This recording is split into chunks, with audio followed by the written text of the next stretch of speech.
Back on the SportsMax zone, and we're back on the track. Not the sport of kings, though, Lance's favourite, but with sweet track and field. It was a brilliant day for a number of Budapest world champions at today's Diamond League meet in Zurich, Switzerland. But there was at least one major upset with the BVI's Kyron McMaster surprising Thompson-Herah. Let's recap.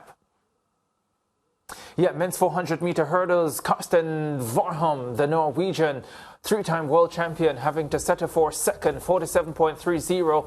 The BVI's Kyron McMaster running brilliantly, winning in 47.27. The world under-20 record holder, the Jamaican Rashawn Clark, did not finish, stopped about 200 meters into that race.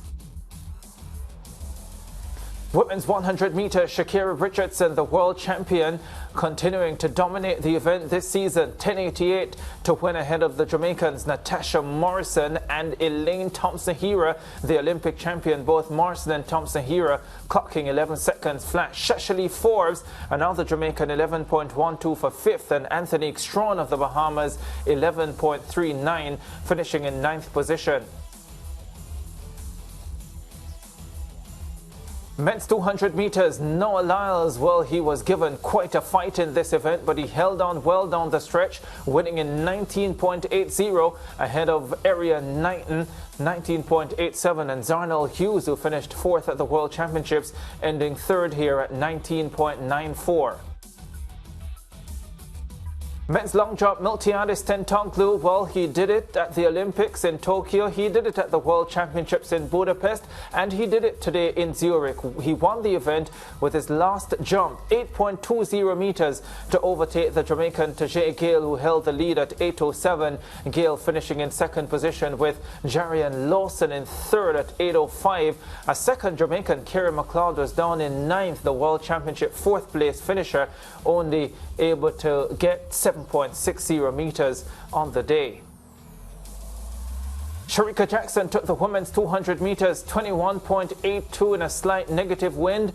Great Britain's Daryl Nita took second, 22.25. Kayla White, the American, 22.33. Anthony Strawn returning after running the 100 meters, 22.65 in sixth. It was quite a victory from Sharika Jackson. Danielle Williams, the world champion, well, she did it again, got a brilliant start and held on. 12.54 her time in Zurich, getting the better of the American Alicia Johnson, who wasn't in Budapest. Johnson second in 12.58, and Kendra Harrison, a bronze medalist at the World Championships, finishing third here as well in 12.59. Megan Tapper, who didn't get to the World Championship final, 12.64 for fifth, and Devine Charlton, the Bahamian, finishing further down the field, 12.75 in eighth position. And in the women's triple jump, Yulimar Rojas of Venezuela won with 15.15 meters. The Jamaican Shanika Ricketts second, 14.78. And Tia Lafond was so brilliant in Budapest with a national record, 14.90. Just 14.42 today for fifth. Kimberly Williams of Jamaica, 13.75, which is where she's been for most of the season, except in Budapest, where she got into the 14.30s a couple of times. We're joined by our in-house analyst, Leighton Levy, to recap the action. Leighton Levy, how are you doing today? Okay, Ricardo, I'm doing not so great today, but I'm good. I'm good otherwise. Well, it's always difficult when you're coming off a major championship, Leighton, to hold the peak form post the championship. So we don't expect you to be in peak form, but maybe like Sha'Carri Richardson and Danielle Williams and Noah Lyles and Tentoglou from Greece, you'll still manage to win today. Let's start with the women's 100 meters, though, and Sha'Carri Richardson getting the better of the Olympic champion Elaine Thompson-Herah. In fact, Thompson-Herah finishing in third position.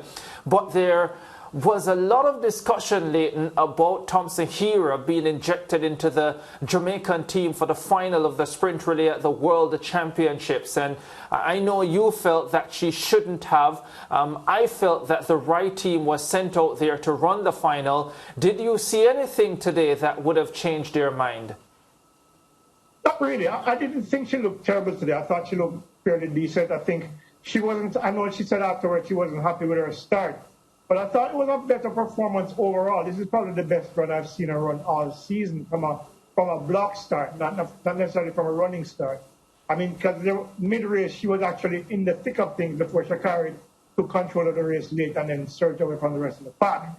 But Natasha Morrison and Elaine were battling out for the minor placings on the podium. And I think Elaine didn't look bad today. Clearly, there's been some progress since Sha'Carri Osborne took over her program. And she mentioned afterward that this is just a stepping stone for what she intends to build on next season. So she's going to get a couple of races. And she mentioned that there's an element of rust involved with the start that she's been trying to get right. So, if I should grade her, I'd say a C+, because, we know she's capable of a lot better, but it's a process. And I think progress over perfection is what she's looking at right now. So, I think she have got a passing grade today and look pretty decent. For somebody who's run 10:54, 11 flat is not going to impress anybody. But, it's in different stages. And I think she's at a stage now where she's building on towards next year. So hopefully we'll see her return to some kind of form next year, based on what we saw today. Yeah, as you pointed out, it is the best she has looked this season. It was a season's best, so that tells the story as well. How much do you credit the fact that she has a new member to her coaching staff, Sha'Carri Osborne? You pointed to that.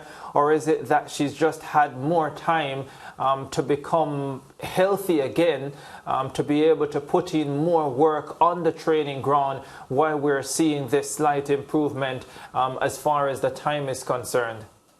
I think it's a combination of both things. When you don't have a base on the background season because of injury, you're going to struggle during the course of a season because all of the work that would have been necessary to have been done in the background season that will help you to go through a season like this clearly wasn't there. So she had an extra few weeks, about 6 weeks actually, to get some base work in and get some rhythm into your season. And I think we saw a combination of that work plus the tweaks that Sha'Carri would have made in terms of her mechanics, that she looks a lot better today.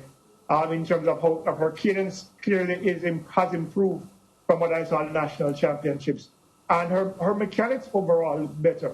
I mean, I don't think it was perfect. It's not the Elaine Thompson that we saw that looked almost cartoonish in how fast her legs were turning when she was running in Tokyo 2 years ago. But certainly, you can see where there's been gradual improvements from what we saw at the national championships in July. Yeah, we have to talk about Kieran McMaster and his brilliant performance today. What a World Championship medal can do, Leighton. The confidence that he showed in taking on Thompson-Herah, I'm not sure I've ever seen that from him.